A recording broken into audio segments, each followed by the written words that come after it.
नमस्कार। प्रश्न को बहुत ध्यान से पढ़ने का प्रयास कीजिए। एनसीईआरटी की किताबें वैज्ञानिक तरीके से कैसे पढ़ें, तो ये शब्द महत्वपूर्ण है, इंपॉर्टेंट है। वैज्ञानिक तरीके से कैसे पढ़ें, तो वैज्ञानिक तरीके से एनसीईआरटी को पढ़ने के दो तरीके हैं, तो समझते हैं विस्तार से। दो तरीके, ठीक है, इसको मैंने बांट लिया यहाँ पर। तो 6 से 12 की एनसीईआरटी पढ़नी होती है, आप सबको पता है। तो इसमें क्या है, ये विषय के अनुसार है, विषय के अनुसार, यानी विषय को सब्जेक्ट बोलते हैं, ठीक है। और दूसरा तरीका है 6 से 12। पहले दोनों को समझते हैं विस्तार से, फिर इसके बाद बताएंगे किसमें क्या कमियां हैं, क्या फायदे हैं, क्या नुकसान है, ठीक है। 6 से 12 कक्षा के अनुसार, कक्षा मतलब क्लास, ठीक है। अब पहले इसको समझने का प्रयास करते हैं, इस वाले तरीके को, फिर इसके बाद दूसरा तरीका समझेंगे, फिर किसमें क्या बेस्ट कौन सा है, क्या काम क्या कमियां हैं, किसमें क्या है, क्या किसमें फायदे हैं। तो पहला ये समझते हैं, ठीक है। जैसे आपने क्या है, भूगोल विषय की एनसीईआरटी आपने ली, ज्योग्राफी सब्जेक्ट की आपने एनसीईआरटी उठाई और आपने पढ़ना शुरू किया, ठीक है। आपने ज्योग्राफी भूगोल विषय की 6ठी कक्षा की एनसीईआरटी उठाई, पूरी पढ़ डाली, खत्म। 7वीं की उठाई भूगोल विषय की, पढ़ डाली, खत्म।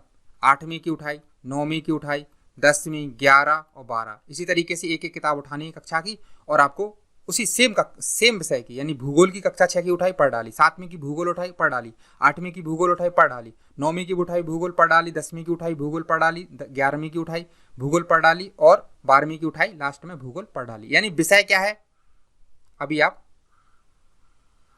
भूगोल पर ही काम कर रहे हैं, यहां समझने का बात है आप, ठीक है। समझने की बात यह है कि आप विषय एक ही पकड़े हुए हैं, ठीक है। तो इसका फायदा क्या होता है, इसका फायदा क्या होता है, विषय में लिंक बना रहता है, लिंक नहीं टूटता है। अगर आप एक ही विषय की पढ़ते हैं, जैसे आपने भूगोल उठाई, यहाँ पे जैसे इतिहास उठा सकते, कोई भी उठा सकते, जो पढ़नी है एनसीईआरटी 6 से 12, तो उसकी उठाई और पूरा 6 से 12 तक पढ़ डालिए। तो इससे क्या होता है, लिंक बनता है, लिंक नहीं टूटता है, समझ में गहराई बनती चली जाती है। जैसे आपने देखा होगा, उदाहरण के तौर पर अगर मैं बात करूं, 6ठी कक्षा की आपने एनसीईआरटी उठाई भूगोल विषय की, पहला अध्याय है सौर मंडल में पृथ्वी। तो अब जब 6ठी क्लास के बच्चे का दिमाग को देखेंगे अगर आप, तो उसका दिमाग का विकास उतना नहीं हुआ है 6ठी कक्षा के, क्योंकि 6ठी कक्षा की जो एनसीईआरटी है वो 6ठी क्लास के बच्चे को ध्यान में रख के लिखी गई है, तो उसके बच्चे का दिमाग तो इतना विकसित हुआ नहीं है, तो इसलिए हमें आसानी से समझ में आ जाती है, क्योंकि वो बहुत बच्चों को ध्यान में रख के लिखी गई, तो बहुत आसानी से लिखी गई, चित्र डाले, कार्टून, नक्शे इत्यादि, तो हमें आसानी से समझ में आ जाती। बट समस्या क्या है, विस्तार में नहीं बताते हैं, क्योंकि बच्चे का दिमाग उतना विकसित है नहीं, तो बच्चे को ध्यान में रख के लिखी जा रही है एनसीईआरटी, तो उसमें बहुत ज्यादा विस्तार से नहीं बताते हैं, ठीक है। अब चलते हैं, तो होता क्या है, जैसे आपने 6वीं की पढ़ ली पूरी एनसीईआरटी की, अब जैसे आपने 7वीं की पढ़ी, तो आप क्या है, 6ठी का ही विस्तार है 7वीं की भूगोल। उसी प्रकार से आपने 7वीं की भूगोल खत्म की, अब आपने 8वीं की भूगोल पढ़ ली, तो आपको 7वीं का ही विस्तार क्या मिलेगा, एक्सटेंशन मिलेगा, 8वीं में मिलेगा, फिर 9वीं में और विस्तार, 10वीं में और विस्तार, 11वीं में और विस्तार, और 12वीं में क्या होता, सब मतलब टॉप लेवल का बता देते हैं, जो उन्हें बताना होता है कि हाँ, क्योंकि 12वीं की क्लास के बच्चे का जो दिमाग है अब विकसित हो चुका है, उसकी मैच्योरिटी बढ़ गई है। आपने देखा होगा 12th के बाद कितनी सारी परीक्षाओं के एग्जाम शुरू हो जाते हैं, क्यों, क्योंकि जो 12th क्लास का बच्चा है, यानी 12वीं का जो बच्चा है, उसका दिमाग का पर्याप्त विकास हो चुका है जितना जरूरत है। तो चीजों की समझ उसकी स्टूडेंट की, जो 12वीं क्लास का बच्चा है, उसको बेहतर तरीके से समझ में आ जाती है। और उसी को हम क्या है, हम भी 6ठी से 12वीं जा रहे हैं, तो 6ठी में हमें पढ़ ली, हमें उतना विस्तार से नहीं मिला, क्योंकि हम तो ऐसे कोई स्टूडेंट है आईएएस की तैयारी कर रहा है, पीसीएस की तैयारी कर रहा है, उसका तो दिमाग बहुत मैच्योर है, वो तो अच्छा खासा पढ़ा लिखा है, तो उसको तो सब, उसे तो गहराई चाहिए। लेकिन एनसीईआरटी में 6ठी क्लास की कक्षा में उतनी एनसीईआरटी में गहराई नहीं मिलेगी। 7वीं में, 8वीं में, 9वीं, 12वीं तक आएंगे तो महारत हासिल करा देगा फिर एनसीईआरटी। तो फिर क्या है, तो विस्तार भी बढ़ जाएगा, गहराई भी बढ़ जाएगी।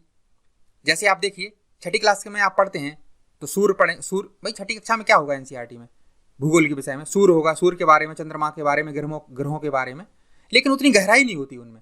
लेकिन 12वीं कक्षा में आ जाएंगे तो 12वीं कक्षा में भी यही सब मिलेंगे आपको, सूर्य, चंद्रमा, ग्रह, यही सब मिलेंगे, लेकिन विस्तार बहुत ज्यादा रहता है। गहराई बहुत ज़्यादा रहती है। तो जब हम क्या होता है 6 से 12 तक लगातार आप क्या है 6 से 12 आपने पढ़ ली, पूरी पढ़ ली, तो एक विषय में आपकी महारत हासिल हो गई। जैसे भूगोल पढ़ा तो भूगोल विषय में 6 से 12 पूरा पढ़ लिया तो महारत हासिल हो गई आपकी। और 6 से 12 से आपने पढ़ लिया तो लिंक नहीं टूटा, आपस में चीजें बधी रहती हैं। ठीक है, जैसे छठी का विस्तार, सातवीं का विस्तार, 8वीं 9वीं 10वीं, इस तरीके से 12 तक चले जाएंगे तो एक्सटेंशन विस्तार ही मिलेगा आपको। और चीजें पता चला, पृथ्वी के बारे में छठी कक्षा में कुछ थोड़ा बताया, फिर पृथ्वी के बारे में 7वीं कक्षा में और ज्यादा बताया, फिर 8वीं में और ज्यादा, 12वीं तक जाएंगे तो पूरी जितनी चीजें होती हैं गहरी से गहरी, क्योंकि बच्चे का विकास इतना हो चुका है तो कोई दिक्कत ही नहीं होती है। तो इसी प्रकार से आप उठाइए, जैसे भूगोल उठाया आपने, पढ़ डाला पूरा, इसके बाद क्या है इतिहास उठा लीजिए आप, इतिहास उठा लीजिए आप, तो इतिहास पूरी हो गई आपकी। सॉरी, तो इसको साफ कर लिया मैंने। अब थोड़ा और विस्तार से समझते हैं। तो आपने क्या है जैसे 6 से 12 उठाया, भूगोल पूरा पढ़ डाला, महारत हासिल हो गए, महारत हासिल हो गई आपको भूगोल विषय में। अब कुछ करने की जरूरत नहीं है, बहुत पर्याप्त हो गया, 6 से 12 पढ़ लिया। ठीक है, इसी प्रकार से आपने भूगोल कंप्लीट कर लिया। अब पढ़ते हैं इतिहास, अरे सॉरी, इतिहास। ठीक है, हिस्ट्री पढ़ डाली पूरी आपने, हिस्ट्री 6 से 12 पढ़ डाली, महारत हासिल हो गई आपको। उसी प्रकार से और अन्य विषय जो जो पढ़ने हैं, 6 से 12 की राजनीति विज्ञान पढ़ ली, तो सब में क्या हो गया महारत हासिल हो गई। तो आपको करना क्या है 3 बार एनसीईआरटी को बहुत दम लगा के जोर से पढ़ डालिए, बहुत दम लगा के बहुत अच्छे से समझ समझ के पढ़ डालिए, तो महारत हासिल हो जाएगी इसी तरीके से। और आपने टॉपर के इंटरव्यू में सुना होगा, पहला तरीका टॉपर यही बताते हैं कि आप क्या है इसी तरीके से पढ़िए। 6 की उठाइए, एक विषय की, इतिहास उठाई, छठी पढ़ डाली, इतिहास उठाई, 7वीं पढ़ डाली। इतिहास विषय एक ही चल रहा अभी, 6 का इतिहास, 7 की इतिहास, 8 की इतिहास, 9 की इतिहास, 10, 11, 12, पूरा इतिहास विषय आपने कंप्लीट, तो महारत आपकी बन गई। ठीक है, अब चलिए, इसको तो आपने समझ लिया, अब चलते हैं दूसरा तरीका। तो दूसरा तरीका था 6 से 12 कक्षा के अनुसार, यानी क्लास के अनुसार।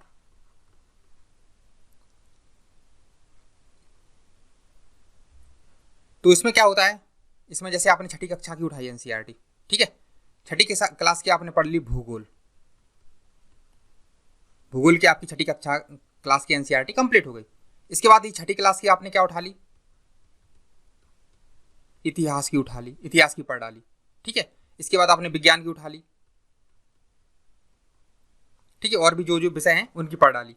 तो इसका मतलब क्या हो रहा है, यहां समझने का प्रयास कीजिए। आपने कक्षा के अनुसार चल रहा है, आप क्लास के अनुसार चल रहा है, यानी एक क्लास को आप पूरा खत्म कर रहे हैं। पहले भूगोल पढ़ा, फिर इतिहास पढ़ा, फिर विज्ञान पढ़ा। ठीक है, इसी तरीके से जब पूरी हो जाएंगी तो आप 7वीं कक्षा पे आएंगे। फिर 7वीं में आपने क्या पढ़ा, भूगोल पढ़ा, भूगोल कंप्लीट कर ली, इतिहास पढ़ी, इतिहास कंप्लीट कर ली, फिर और विषय उठा लिया। इस तरीके से क्या होता है, ऐसा करने से क्या होता है, हमारा लिंक टूट जाता है, फ्लो नहीं बन पाता है।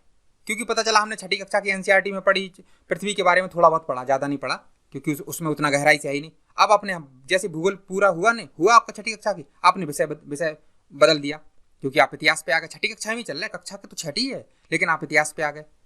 तो चीज़ों को क्या होता है, एक क्रम सा बिगड़ जाता है, यानी गहराई में हम पहुंच ही नहीं पाते हैं। तो इस चीज़ का ये नुकसान है। तो फिर क्या होता है, इसमें लिंक टूट जाता है, समझ गहराई हमारी कभी बन ही नहीं पाती है। लेकिन पहला तरीका क्या है, पहले तरीके में क्या था, पहले तरीके में क्या है, बोरियत तो आएगी, क्योंकि आप एक विषय को पकड़े हैं, भूगोल पकड़े हैं, छठी पढ़ी, 7वीं पढ़ी, ऐसे लेके 7, 8, 9, 10, 11, 12 तक पहुंच गए, भूगोल ही पढ़ रहे, तो बोरियत आ जाएगी। लेकिन क्या है, धैर्य रखिए। वैज्ञानिक तरीका यही है, आप धैर्य रखेंगे तो चीजें होती चली जाएंगी। बोरियत आ रही आने दो, कोई दिक्कत नहीं है, लेकिन वैज्ञानिक तरीका यही है, क्योंकि आपकी फिर क्या हो जाएगा, महारत हासिल हो जाएगी आपको। और जब महारत हासिल हो जाएगी ना, तो आईएएस क्या है, आपकी मुट्ठी में आ जाएगा। बोरियत तो लगेगी आपको कि मैं भूगोल ही पढ़ रहे हैं, क्या हो गया, दिमाग खराब है, भूगोल पढ़े जा रहा है 6 से 12 तक। लेकिन क्या है, चीज़ें लिंक रहती हैं एक दूसरे से। और फिर आप जब पूरा 6 से 12 तक एनसीईआरटी भूगोल की पढ़ के निकलेंगे, तो आप देखेंगे ना, आप महारत हासिल टीचर बन जाएंगे आप भूगोल के। 6 से 12 कंप्लीट आपने एक विषय की कर ली, आपने भूगोल पढ़ लिया पूरा 6 से 12, महारत हासिल। फिर 6 से 12 इतिहास उठाइए, पूरा कंप्लीट कीजिए, इतिहास में महारत हो गई। ऐसा करेंगे ना तो ये सबसे बेस्ट तरीका है, टॉपर सब इसी को फॉलो करते हैं। चलिए अब आगे बढ़ते हैं। चलिए अब समझने का प्रयास कीजिए, करते हैं। ये 6ठी कक्षा की एनसीईआरटी है, भूगोल विषय की है, भूगोल विषय की, ज्योग्राफी की है, ठीक है। पहला अध्याय आप देख सकते हैं, 6ठी कक्षा की भूगोल की है, ज्योग्राफी की, और अध्याय का नाम है सौर मंडल में पृथ्वी, ठीक है। अब कैसे पढ़ना है एनसीईआरटी को? तो एनसीईआरटी को पढ़ना है आपको लाइन बाय लाइन समझते हुए। जैसे सूर्यास्त के बाद आकाश को देखना कितना अच्छा लगता है। आसमान में पहले 1 या 2 चमकते बिंदु ही दिखते हैं, लेकिन बाद में इनकी संख्या बढ़ती जाती है। आप उनकी गणना नहीं कर सकते। तो इस तरीके से आपको पढ़ना है, लाइन बाय लाइन पढ़ना है, समझते हुए पढ़ना है, एक एक शब्द को पढ़ना है। और अगर समझ में नहीं आ रहा तो क्या करना है? उस पर चिंतन करना है, मनन करना है, समझने की कोशिश करना है। समझने की कोशिश कीजिए, उसको टाइम दीजिए, छोड़ के मत भागिए उस शब्द को, वरना समझ नहीं बन पाएगी आपकी।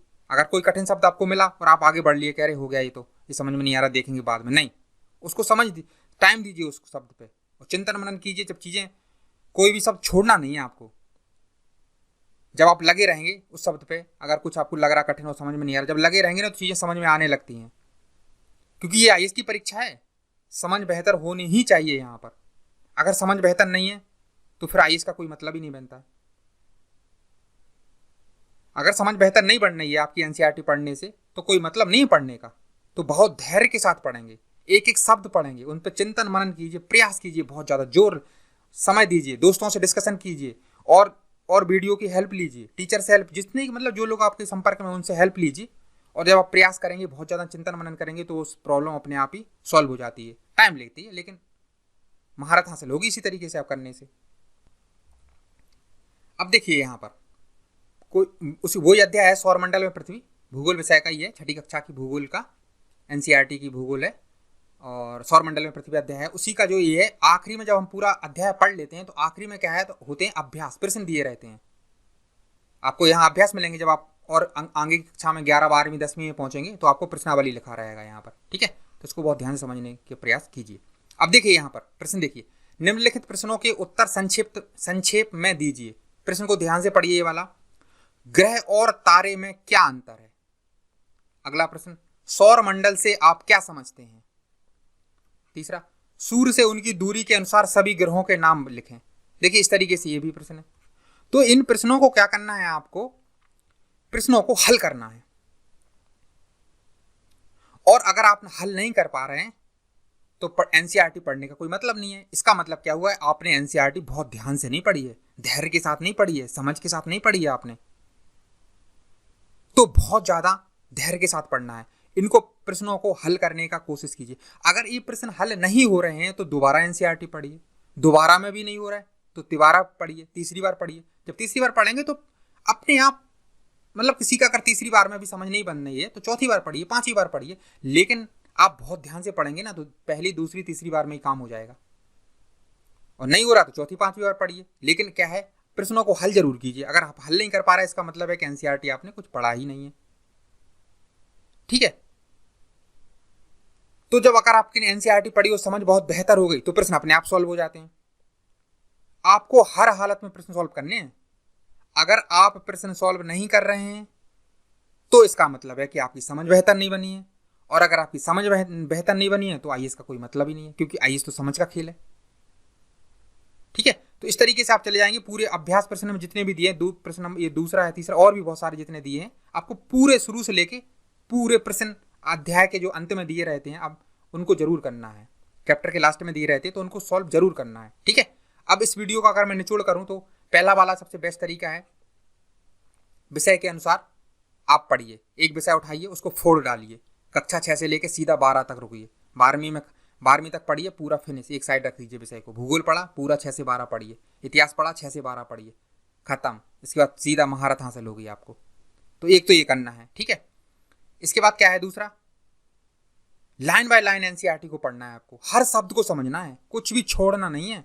नहीं आ रहा, चिंतन मनन कीजिए, प्रयास कीजिए, दिमाग पर जोर लगाइए, समझ में आने लगेंगी चीजें, टाइम दीजिए। और इसके बाद क्या है, अगला क्या है, अभ्यास प्रश्न को हल करना है हर हालत में, कुछ भी नहीं छोड़ना, क्योंकि अभ्यास प्रश्न तो पूरा अध्याय का निचोड़ ही है। पूरा अध्याय पढ़ लिया और प्रश्न आखिरी में जो लिखे हैं वो सॉल्व भी नहीं हो रहा है, तो क्या मतलब क्या अध्याय पढ़ना। ठीक है, और एनसीईआरटी को 3 बार पढ़ डालिए बहुत ध्यान के साथ, तो महारत हासिल हो जाएगी आपको। और इससे क्या हो जाए, आईएएस बहुत आसान हो जाएगा, आपकी मुट्ठी में लगने लगेगा कि अरे पकड़ में है, आपको चिंता नहीं होगी और आप बहुत अच्छे से चीज़ों को समझ के आगे बढ़ेंगे।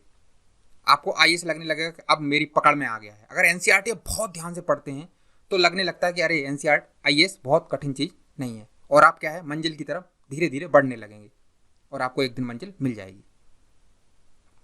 ठीक है, तो इस वीडियो में मैं इतना ही रख रहा हूँ।